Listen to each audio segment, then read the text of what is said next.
to talk about immune microenvironment and its role in NASH-associated HCC. From 2000 to 2009, there was a 0.83% annual increase in NAFLD.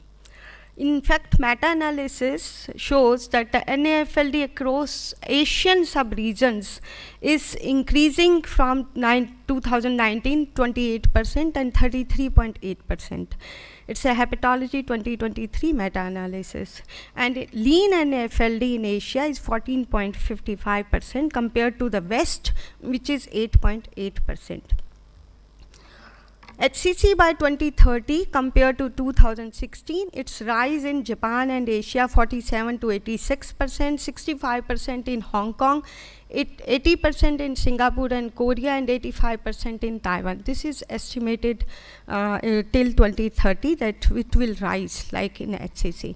So all this, why it is happening due to the sedentary lifestyle, westernized diets, urbanization, contributed to the rising prevalence of obesity and NAFLD in Asia. So now the recently term has changed from NAFLD NASH to MASLD MASH and to MASH HCC.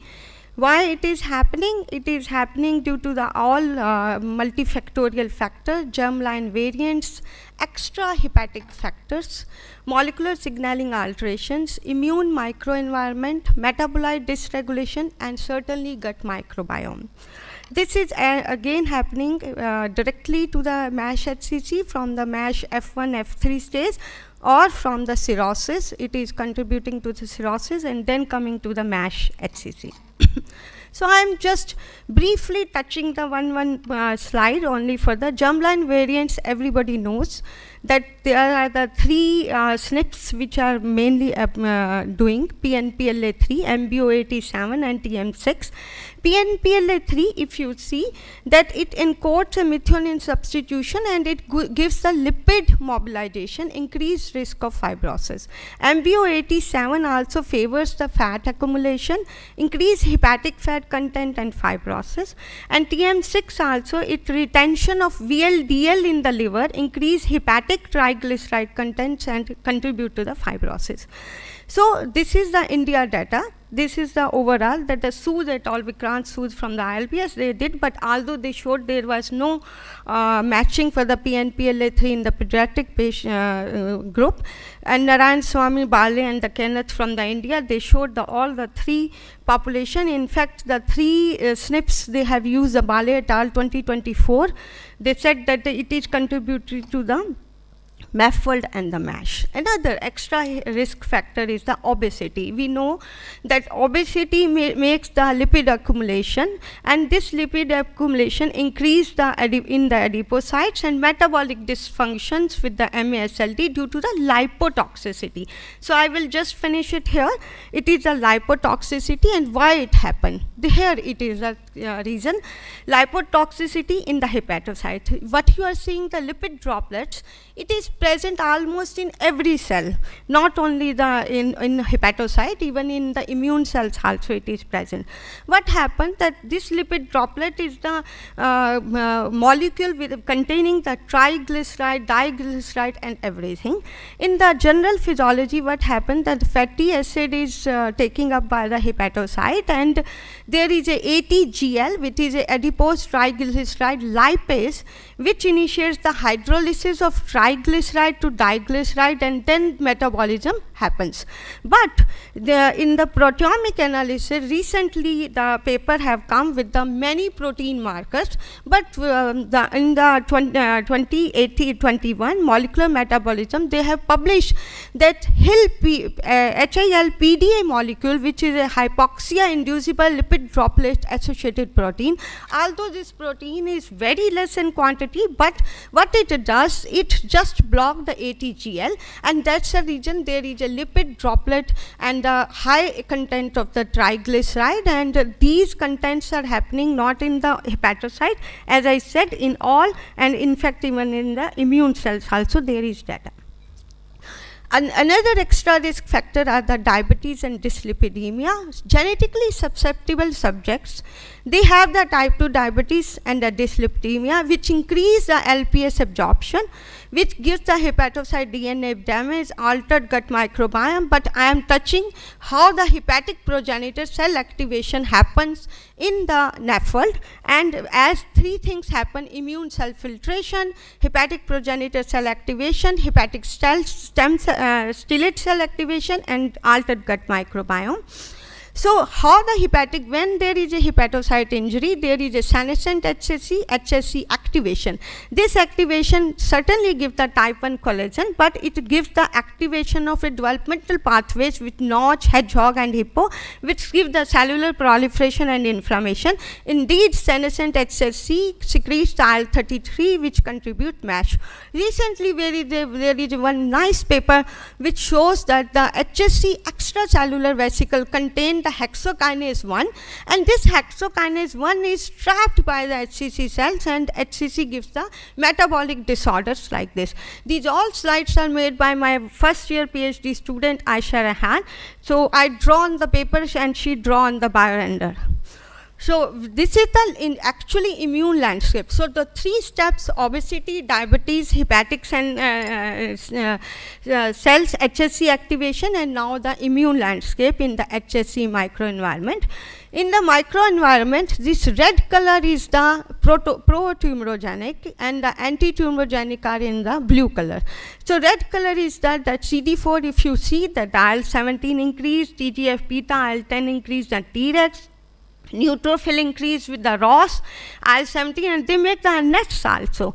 Then the dendritic cell have the PD-L1 expression, IL-10, and the EDO.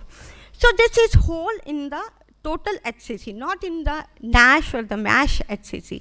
So what the cell proliferation, which I showed you, the down regulation and up regulation, this is how it is regulated. It is regulated by the TAM.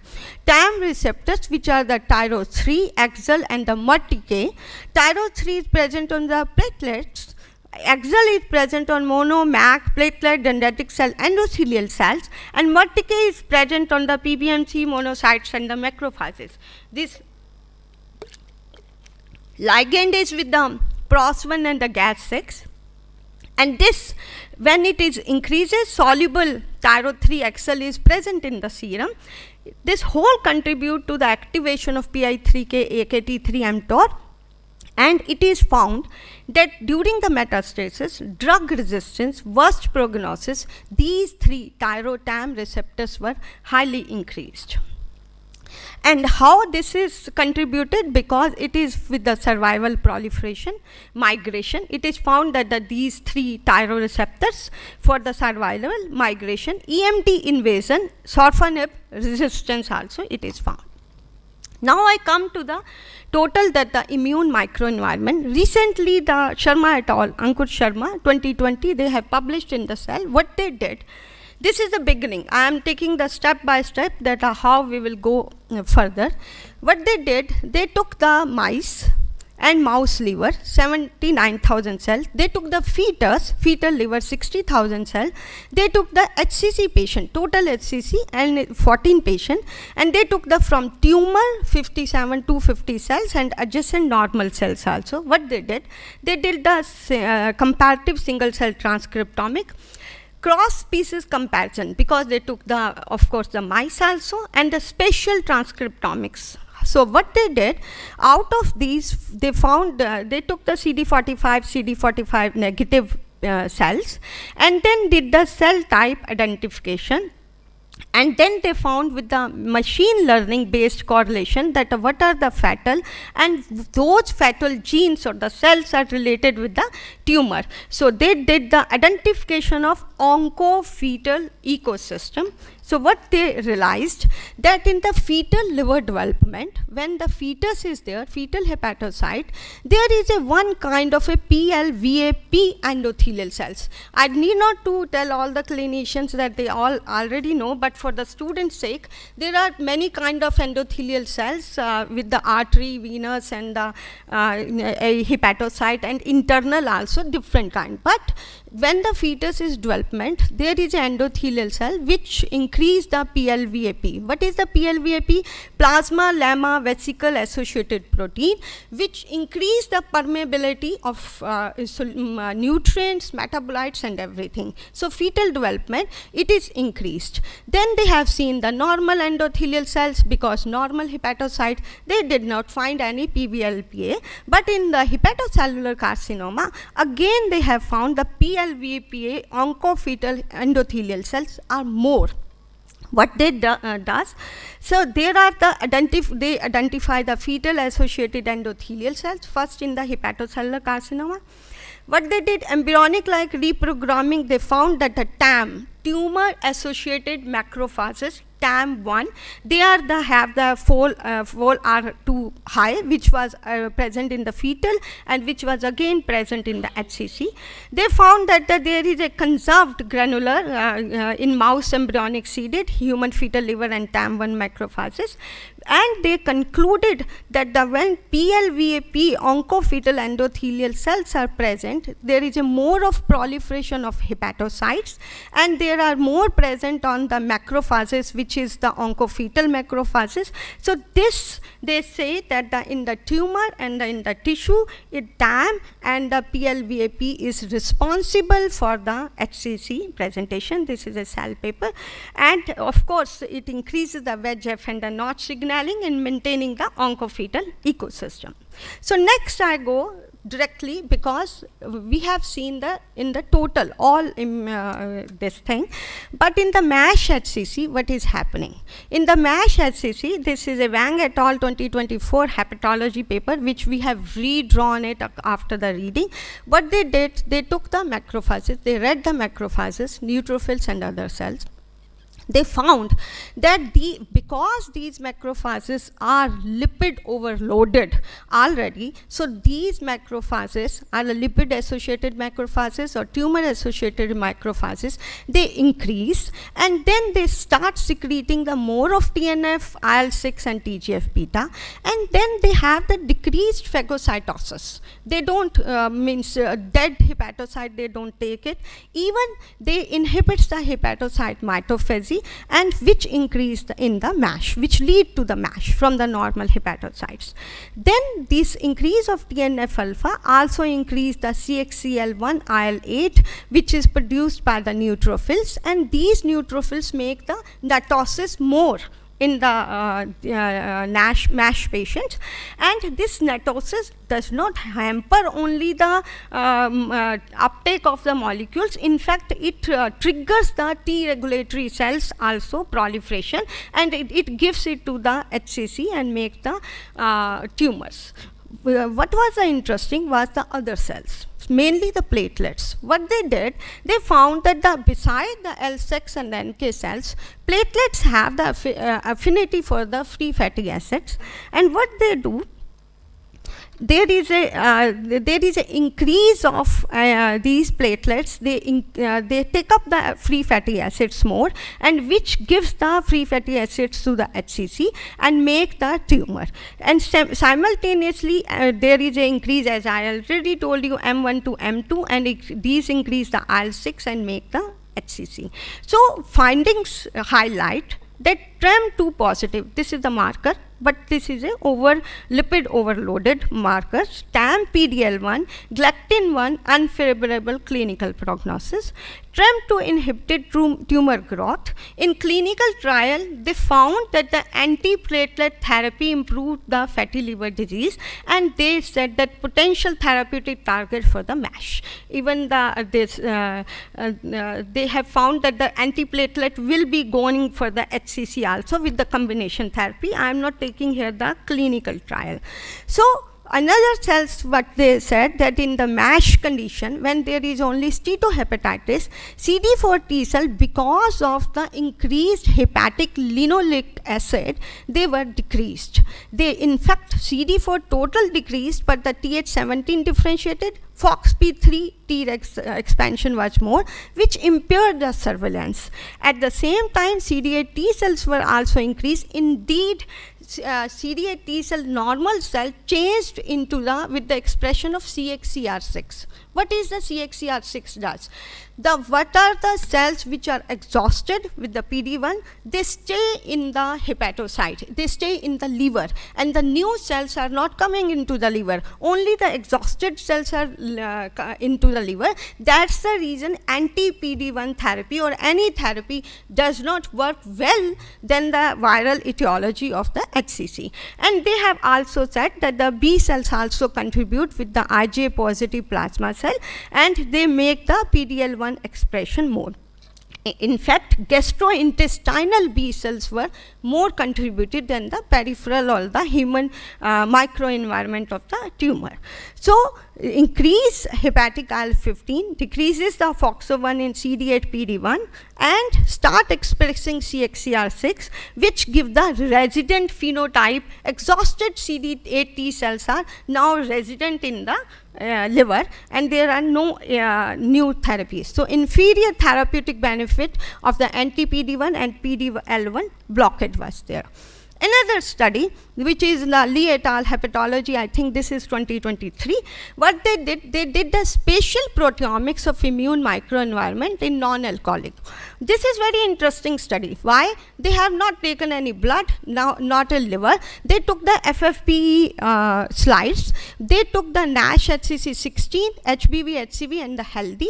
They took the FFPE slides, and what they did, they used this tissue. They have attached with the metallic antibodies which are bound with all the metal cytoph studies. So this what they did after the metallic antibodies, they laser ablation, and then they used the mass cytometry, and after that they did the computational analysis, and then of course they studied, very interestingly they studied. I have not covered the whole paper, it was very lengthy. Nirupma, yes. Just what they did, they took the slide, and then they have from the HE staining, they found that whatever the cells are infiltrated. And then they have decided, according to the spacing of the immune cells, that whether it is in the periportal region, whether it is the tumor region, whether it is the tumor nearby region. So according to, they have just found the one formula, like in the range of 100 micrometer, if the immune cell filtration, which cells, CD8 or the TAMs or the B cells, which cells are present. So according to that, they made the spatial transcriptomic, that in this space, CD8 PD1 is more, in the near the tumor region there is a TAMs are more, and near the central region there are the more of the CD4 and the CD8 T cells. So what they found, that NASH HCC, this if you cover, this is, I don't know whether you can see, but PD-L1 positive TAMs are, they found PD-1 CD4 T cell, PD-1 CD8 T cell, PD-L1 MDSCs and the Tregs. These they characterized on the, with the help of 30 metal antibodies tagged with the tissue, and then they have seen the regions. And what they found, that infiltration of immune cells was much higher than the healthy, 34, 42, 45. However, compared with the viral HCC, less CD8 and NKT cells, but more of the PMN MDSCs were found in the NASH HCC. To decipher the tumor-induced microenvironment in HCC, immune cell filtration in different regions, including tumor margin, peri-tumor region from patient with HCC, the margin region was further split into the non-tumorous and the tumorous region. So how they did the spatial transcriptomic, that in the different regions, different cells, and accordingly then they have contributed that what they did in another study, the cell proliferation 2023, sir, I am okay with the previous study, because they divided on the, with the immune histochemistry, first they divided on the slides, took the mass cytometry. So metal antibodies, that's the reason I explained. Generally what we do in the flow cytometer, we take the simple antibody tagged with the fluorescence markers. But here in cytoph machine, any antibody you can tag with the metal, because it has the combination of mass plus cytometry. Single cell they can stain with the antibodies, and mass can give you the region. But beautifully in the earlier they took the regions, different regions, and then they said that in the MASH. In another study, which is the Cell Proliferation 2023, again they took this is the NASH, before NASH, cirrhosis, and HCC. Adjacent also they took the different samples. What they have seen, because till now we are talking only about immune cells and we are thinking that the only immune cells are culprit. Here they beautifully did immune cells, they took the fibroblast, endothelial cells. Because if I will go with all the techniques and everything, only one paper I can present in this thing. So what they made, this different UMAP cell cluster, that what are the cluster, total cluster in all of the patient, what they found the cluster, B cell, plasma, T cell, you can say that a big cluster, DCs, macrophage, and the NK. Now they have taken the cell type hepatocyte, fibroblast, and endothelial, and from progression from MEFL to HCC, you can see that healthy, they have the T cells, but more of the NK. Pink is the NK. Before NASH, NK was there. NASH, again NK was increased and the T cell decreased. In cirrhosis, there is together both, but in the adjacent NASH and the HCC, you can see the T cell compartment is how much increased, and only the NK and the B cells are very less, and the macrophages are coming. In HCC, in fact, they said that we are talking about TAMs, but the TAM population in the HCC is very less. So as I told you, that we are talking about immune cells. What they did, they found the 6 cluster of hepatocytes. They said that there are this 1, 3, 0, they have considered 0, 1, 2, 3, 4, 5, 6. So when they have seen that the 0 and 1 and the 3 clusters, if you see the 1 and the 3 clusters, they are having the 1 cluster was having the TFF genes, which are responsible for the angiogenesis, apoptosis, tumor progression. However, the 0 and the 4 cluster, this cluster, it was having the FAB, fatty acid binding protein 1, which is considered as a cytoprotectant. So, according to this, what they said, that these are the normal cell, 0 and the 4 are the normal hepatocytes, 1 and the 3 are the tumor hepatocytes, and this is a transition hepatocyte. However, transition hepatocytes are the really bad because they have the acute inflammation and activated inflammatory pathways. They have increased PI3K, mTOR, Hedgehog, and the NOD-like receptor. So, you can see that this is the normal, this bar is the blue is normal, this is a transient hepatocyte, and this is a tumor hepatocyte. So tumor hepatocyte were having the TFF and the SPINK1, which is the responsible for the HCC. Now, I will go that how because we all know that the MASH HCC are more resistant to the ICI, although the Dr. Amit Jindal day before said that it's not that much, but we think that it is more. So why it is more? Maybe in the MASH HCC there is a cold tumor. Cold tumor, it means there is no PD-1, PD-L1 expression on the immune cells and the hepatocyte, but in the hot tumor, there is a more of the PD-1, PD-L1, and there is a robust tumor antigen release, which makes them the hot tumor. So how the NASH or the MASH or ICI have the resistance? There are 4 or 5 beautiful papers. They said that the MASH HCC, how? So they latest in the 2024 J Hepatology, G et al. Found that there in the HCC environment, there is a one marker CRKL molecule, which was identified as a candidate, which is anti-PD-1 resistant gene using a pooled genetic screen. They did the earlier pooled genetic, and then they took the CRKL1. What CRKL1 does, it downregulates the beta-catenin here. This is the anti-PD-1 sensitive, and this is anti-PD-1 resistance.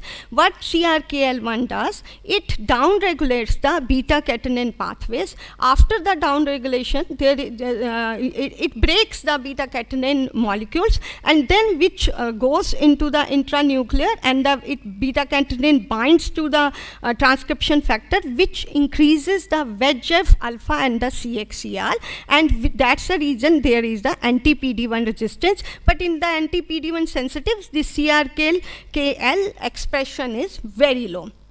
So they found that CRKL binds beta-catenin, inhibits the proteasomal degradation, contribute to make the VEGF alpha and the CXCL more. Blocking CRKL beta-catenin VEGF axis may be used and with the bevacizumab and the lenvatinib effectively overcome the anti-PD-1 resistance. I am going fast because I have many papers. So in Nature Communication 2023, another group has said that how the MASH HCC were resistant. What they did, they took again the combination therapy patients. They took the atezolizumab and the bevacizumab, anti-PD-L1. So total patients were the 25. What they did, they took the follow-up, and beautiful thing for me is they had only one-time biopsy, and later they had the only blood samples. So we can certainly have they took the PBMCs at the week 0, week 3, 6, and till the 6th month, and then they have, according to the MRESIST and the MRESIST, they took the response or non-response. And then clustering of cell phenotype annotations they did with the single cell RNA sequencing and single cell TCR sequencing, which was good for me that they did the TCR also. So again they found the different clusters in the TME, in the advanced HCC and the peripheral. So they matched. So what is in peripheral and what is in the TME? So different clusters they took. They took the intratumoral TNK, peripheral TNK matching. They took the dominant TCR clonotypes and dominant TCR clonotypes in the peripheral T cells. And what they said, the tumor form patient with durable response are enriched for PD-L1 CXCL10 macrophages. Attract peripheral CXCR3 CD8 effector memory T cell. CD8-TEM preferentially differentiate into the clonal expansion PD-1 CD45RA, and underlying response to the atezo and bevo sensitivity is depending upon the CD8 TAMRA and these TAM cells. So another, in this study, then they said that the blood, and this is the tissue, this is the blood, there is a patrolling of these T effector cells. These T effector TAMRA cells have the clonally expanded TAMRA PD-1 negative, lytic granules mediated cytotoxicity, and TCR also they share with the blood. But in the resistant cells, they don't have these cells. So they concluded that CD8 TAMRA and macro CXCL10 play an essential role in response to the PD-L1 therapies in advanced HCC. Another paper. In the resistance, they said PKC3, JFP64, CSF1. First I will explain each molecule. Zinc finger protein, JFP64 is the zinc finger in the chromosome associated with the increased metastasis. Many papers, downstream papers are there, and reduced overall survival. Upregulated in liver metastasis, promotes M1 to M2, recruits M2 max. Protein kinase, this is a PKC alpha, high in HCC. ZFP64 and PKC alpha was clonalized in the HCC cells, and this axis induces a suppressive time. How they did it?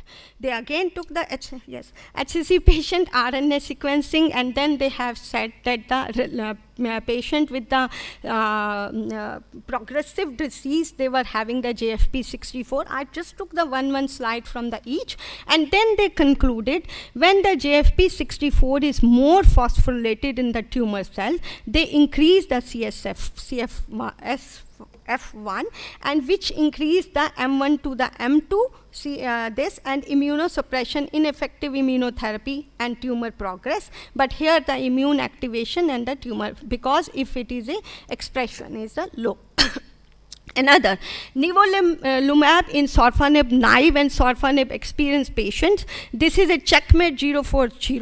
They have taken the all characteristics. I'm not going into the clinical aspects. The aspect is this: they took the PDL1 less than 1%, more than 1%, and PDL1 not identified. Again, what they did beautifully, retrospectively, they took the only samples, slide samples, and then they have on the immunohistochemistry, they have done it, and the more than PDL1, 1% were having the much more combination response than the, they say that this CD8 T nucleated cells on the slides. So if you see overall survival more than 3 years, CD8 was increased.